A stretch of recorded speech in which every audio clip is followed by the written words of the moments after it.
This was one of the craziest and toughest challenges in forged and fire history. The pressure was so intense that nearly every finalist ended up breaking their blade during testing. But out of that chaos emerged the youngest and most surprising champion the show had ever seen, Skopp. He introduced a forging method that left everyone stunned. His unique tissue canister technique was so revolutionary that it eventually forced the show to change its own rules. To this day, he remains the only bladesmith who successfully completed 6 separate quenching cycles within a single time challenge. When Skopp stepped into the forge, he was up against 3 veteran smiths, each with nearly 30 years of experience. Their task was to create a serrated blade from massive industrial shears.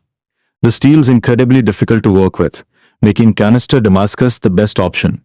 The challenge was brutal. In just 3 hours, they had to forge a serrated blade at least 6 inches long. The pressure was enormous, and even Skopp could feel it. But that pressure would soon turn him into a legend. Right from the start, he cut the handles off the giant shears and chopped the steel into small pieces perfect for canister Damascus. Then he did something nobody expected. He lined the inside of his canister with tissue paper before filling it with steel fragments and powdered steel. Even the judges had never seen anything like it.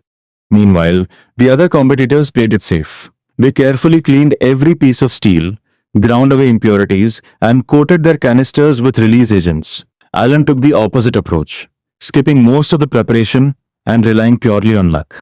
An hour later, all 4 canisters were ready for the press. Everyone watched Skopp.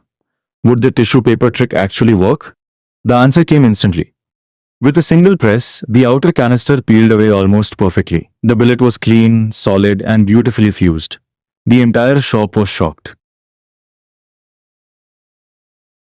Out of all 4 competitors, Skopp ended up with the strongest and cleanest high-carbon billet. Without wasting a second, he began shaping his blade. As the final hour began, it was time to cut the serrations. Using a triangular file, he carefully formed each tooth before moving on to the most critical stage, quenching. Despite being the youngest competitor, he was working faster than everyone else.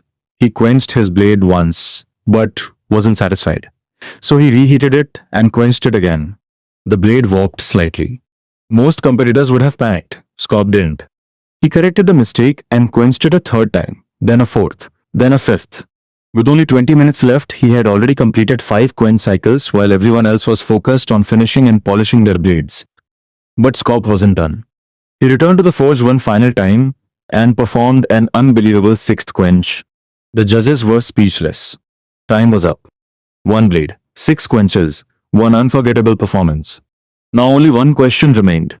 Would Skopp's relentless determination and revolutionary technique be enough to win the entire competition?